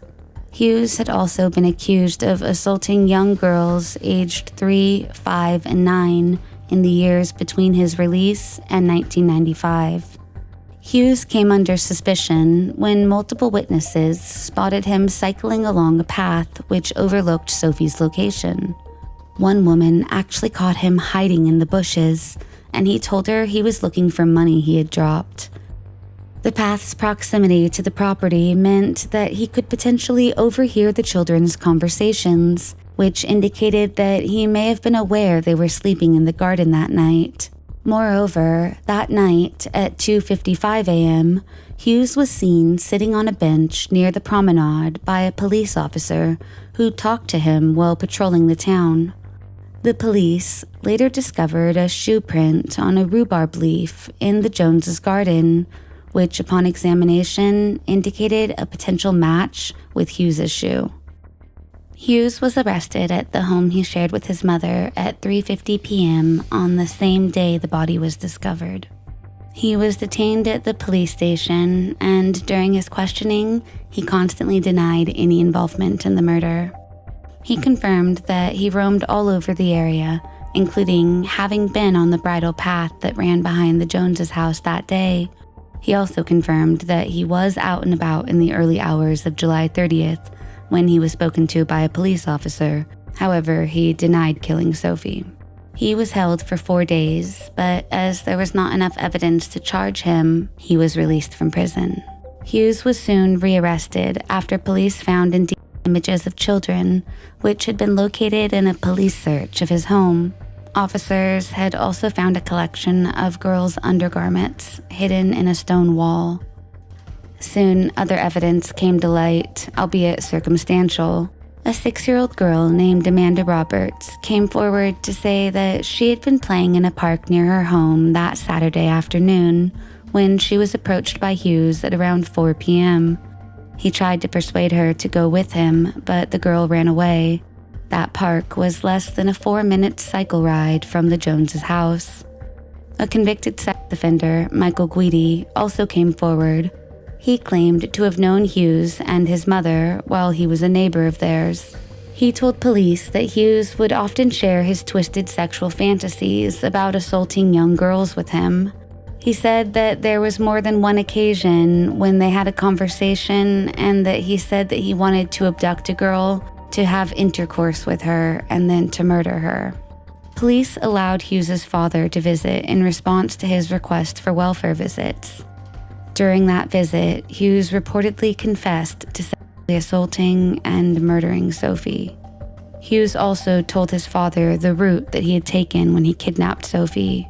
Hughes' father, after learning the truth, told police that his son had confessed to the murder during their visit. He also gave information to the police concerning the location of the child's clothes. Sophie's night clothes were later found in the area indicated. Howard Hughes was officially charged with the kidnapping and murder of Sophie Hook. On the 24th of June, 1996, his trial began. Only Christopher Hook and Danny Jones attended the trial, as they did not want Julie and their children to be re-traumatized. There was no forensic evidence linking Hughes to the crime, but the jury heard the testimony of 3 witnesses, one being Hughes' own father. He addressed the court and spoke of how his son had confided to him that he had murdered Sophie. His father told the court that when he went to visit his son in jail, he told him, quote, "If I'm going to stay in this room with you, I must know if you did it." His son then allegedly broke down and admitted, quote, "I did it." Howard Hughes described how, on that Saturday morning, He went to the Joneses' back garden where the children were preparing for the party. He said, quote, "I went back there at about 2 a.m.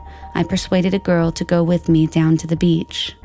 The girl started screaming and I put my hand over her mouth and kept it there until she stopped. I took off all her clothes and threw her body into the sea."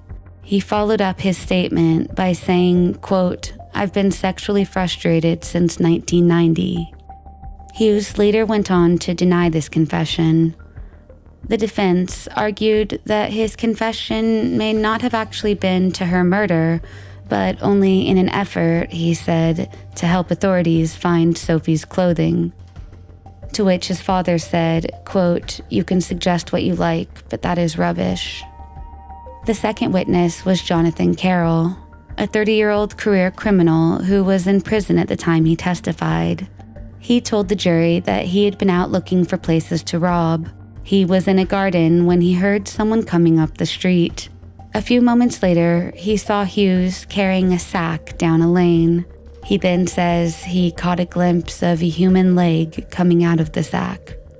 The third witness was Michael Guidi, who told the jury how Hughes had previously confessed about the twisted sexual fantasies he had regarding assaulting young girls. In addition to these witnesses, the court heard the statement of the witnesses who placed Hughes at the bridle path on July 29th, as well as the statement of Alexandra Roberts, whom Hughes tried to lure later that day. The court rejected any suggestions that Sophie accompanied Hughes willingly. Sophie's mother, Julie, said in a written statement that she and her husband had consistently taught Sophie the significance of avoiding strangers. Julie further mentioned that her daughter was cautious around strangers and would not have gone with Hughes independently. There was speculation that Hughes forcibly took Sophie from the tent, and it is conceivable that when Hughes initially lifted Sophie, she believed it was her mother or father, and by the time she realized it was not, it was too late. Hughes vehemently denied any involvement in the 7-year-old's murder. He refuted ever having a conversation with Michael Guidi and denied confessing to his father, alleging that his father had made up a pack of lies to get Hughes away from the area. When asked about Sophie's clothing, he claimed that he found the nightdress by the side of a road about half a mile from the house, close to a derelict property. He said he picked it up with the intention of using it as a substitute for toilet paper. He did not use the nightdress for this, but carried it for a while before throwing it away over a hedge. Prosecutors alleged that Hughes had gone to great lengths to ensure that there was no forensic connection between himself and the body. They told the court that he had shaved off his pubic hair before the murder to ensure that there was no forensic connection between himself and Sophie. Hughes was known to wear the same jacket for months on end without ever washing it. However, he reportedly had it laundered after the murder. On the 18th of July in 1996, the jury returned a guilty verdict on all 3 charges against Howard Hughes. The 31-year-old was then given 3 life sentences. The judge, Mr. Justice Curtis, recommended that he should never be released from prison. On the 24th of November in 2002, it was announced that he would have to serve a minimum imprisonment of 50 years before consideration for parole. This ruling has enabled Hughes to be eligible for release in 2045 at the age of 80. Following Sophie's death, a brass plaque was erected on the beach in her memory. After her murder, Sophie's family felt terrible guilt about her death. Julie condemned the killer as, quote, "the most evil and horrendous monster in the world." She said, quote, "I just feel numb, totally and utterly numb. I think most people believe in good. It is very difficult to comprehend that somebody could be so evil. I protected my children so much. They were not allowed to cross the road on their own. We both feel very, very sorry that the one time she needed us most, we were simply not there for her. That feeling will never go away." Ginger Rios was a young entertainer that performed with a group called the Salsa Machine in Las Vegas, Nevada. Ginger's mother, Denise Rios, described her daughter as ambitious, with a keen intelligence and determination for reaching her goals. Denise Rios once said of her daughter, quote, "She said to me once, 'I'm going to be Miss Las Vegas one day.'" Ginger wanted to create her own musical group and have her own show in Vegas. She was also taking professional voice lessons. In 1996, she met Mark Hollinger, and soon the two would tie the knot.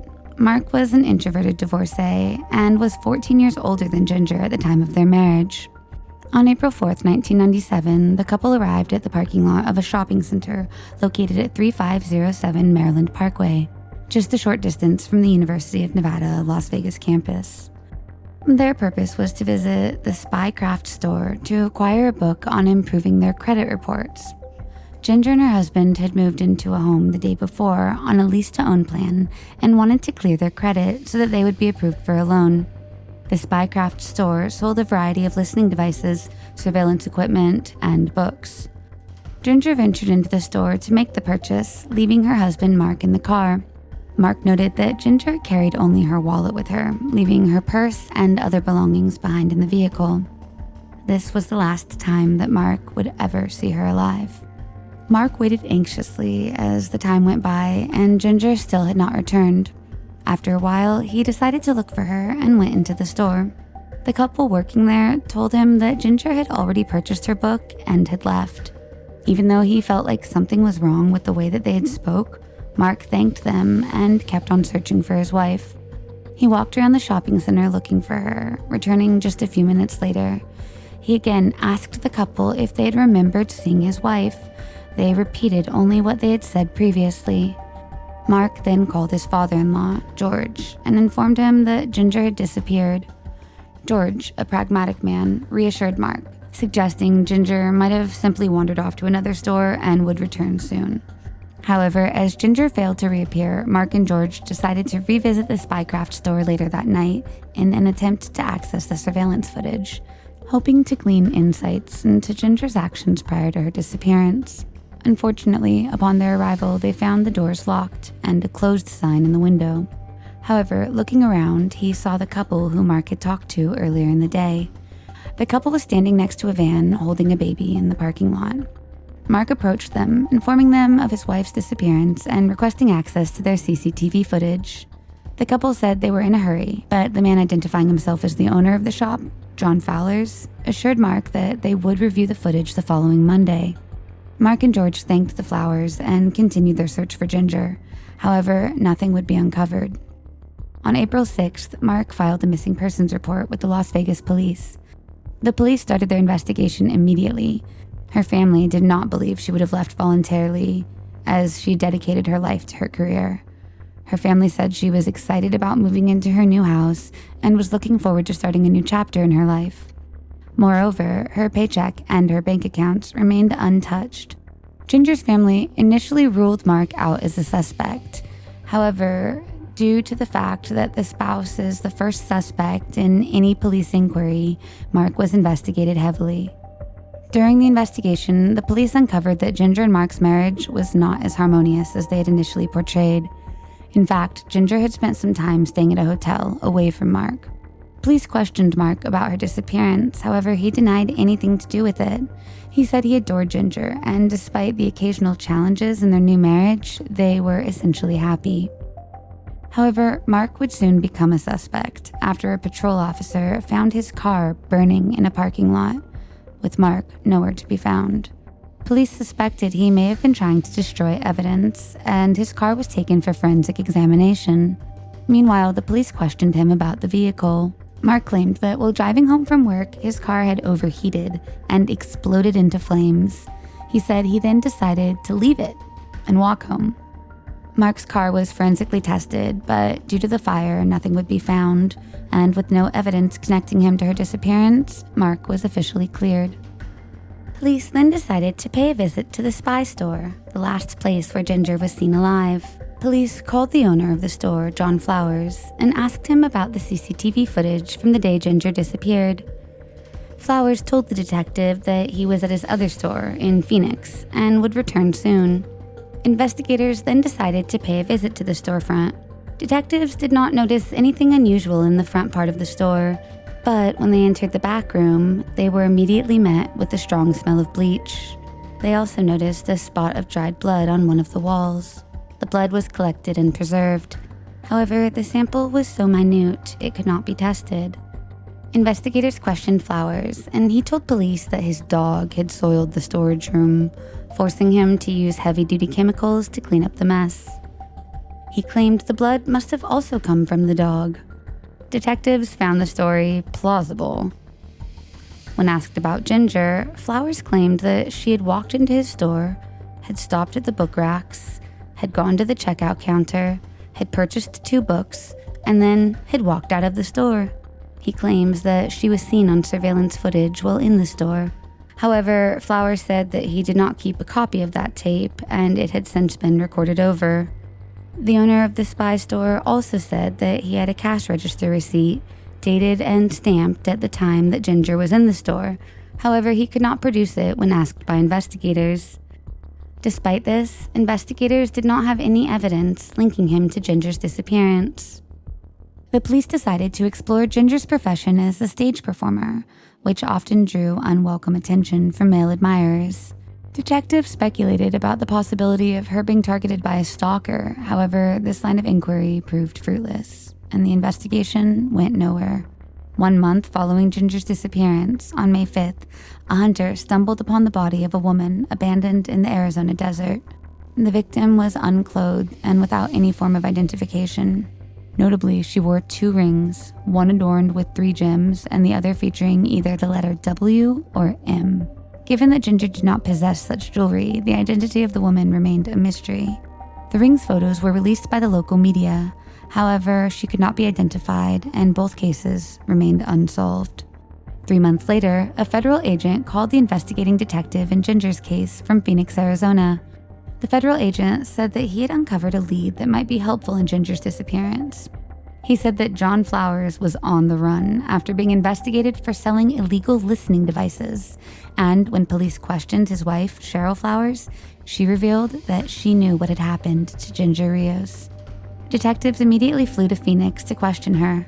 Cheryl told detectives that she hadn't initially told the truth because she was terrified of her husband, but now that he was on the run, she felt safe enough to tell them the truth about Ginger's disappearance.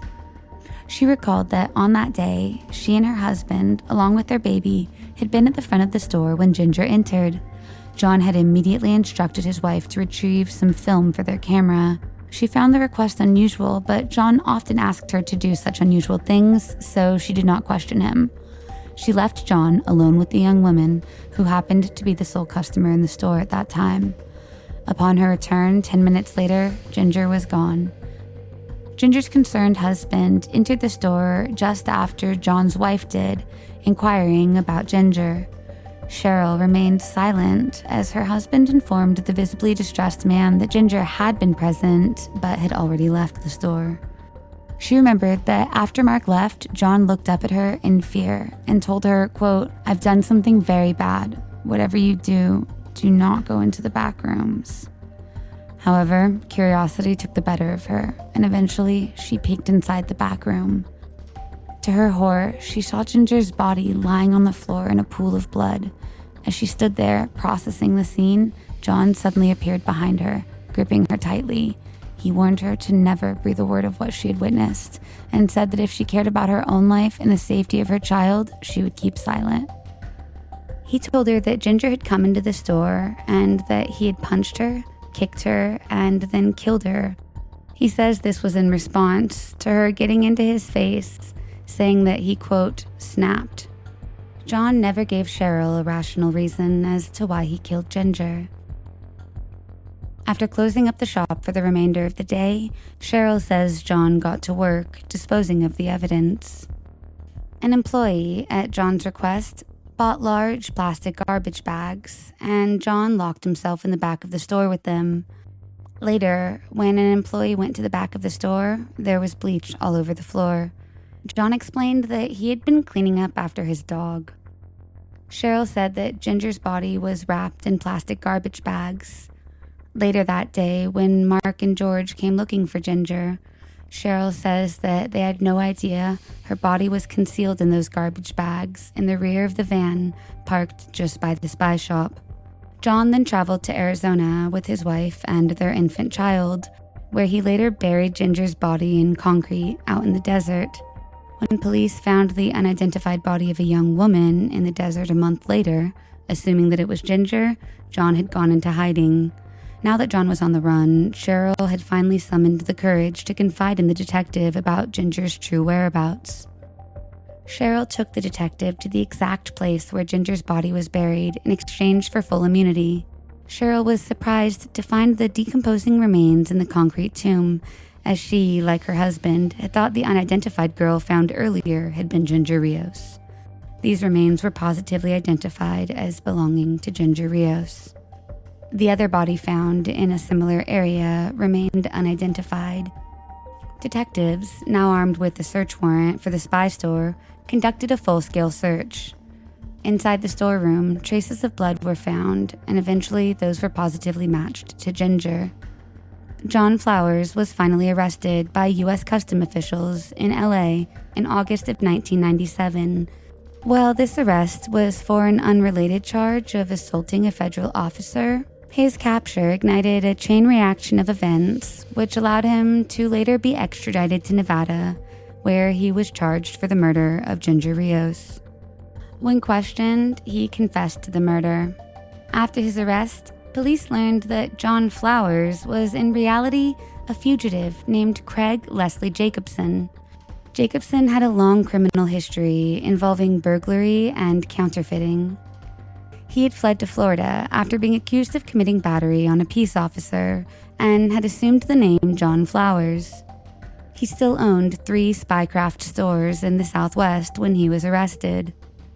After the con man, once known as Jacobson, was arrested, a teenager came forward and told detectives that she had almost faced the same fate as Ginger at the hands of John Flowers, aka Craig Jacobson.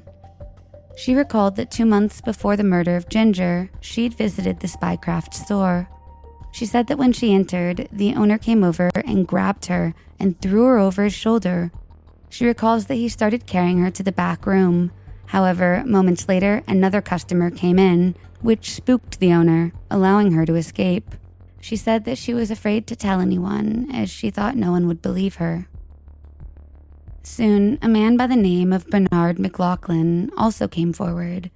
He told police that he'd worked with Jacobson for 4 months.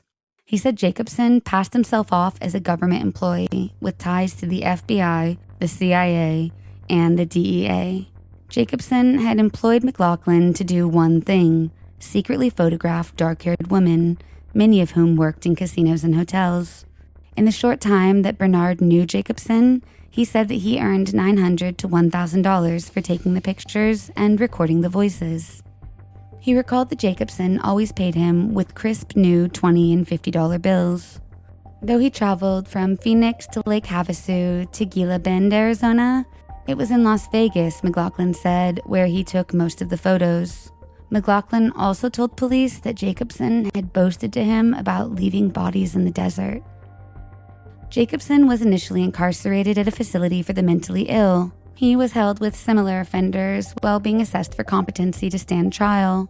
Jacobson had previously been diagnosed with schizophrenia, and he made bizarre claims to investigators, such as verbalizing concerns that, quote, "the Russians are after me." While in prison, he even attempted suicide. Prosecutors suspected him of feigning mental illness in order to pursue an insanity defense.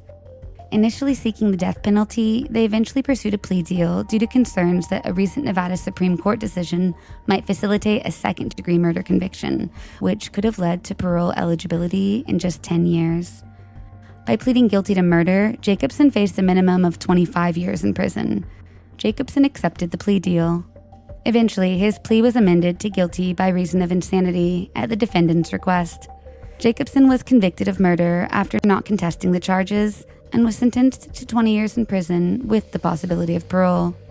Investigators also questioned him about the unidentified woman found in Las Vegas. Jacobson confirmed that Ginger was not his first victim. He claimed to have murdered another woman named Mary Stoddard. He recalled that her father had been a chiropractor and claimed that he killed the victim at the Lake Mead National Recreation Area and later transported her body to the Arizona desert. However, police later found that the real Mary Stoddard was still alive and well. The Jane Doe found in the desert would remain unidentified for the next few years. Finally, in 2010, she would be identified as 15-year-old Christina Marie Martinez. It was found that 7 days before her murder, Martinez had disappeared on May 3, 1997, on her way to a local laundromat. The teenager had been a resident of a group home that had been situated directly across the street from Spycraft's Phoenix store. Sadly, as the girl had a troubled past and was prone to running away, no one had ever reported her missing. The Ring's M, detectives would learn, stood for Martinez. In 2014, after many procedural obstacles, Jacobson was formally charged with Christina's abduction and subsequent murder. The following year, he was extradited from Nevada to Arizona to face trial. In July of 2016, Jacobson was declared unfit to stand trial. A Phoenix judge, weary of Jacobson's antics, accused him of feigning mental illness to evade justice, setting a new court date for November. However, that date came and went. Currently, as of 2024, Jacobson remains in custody as authorities debate his competency.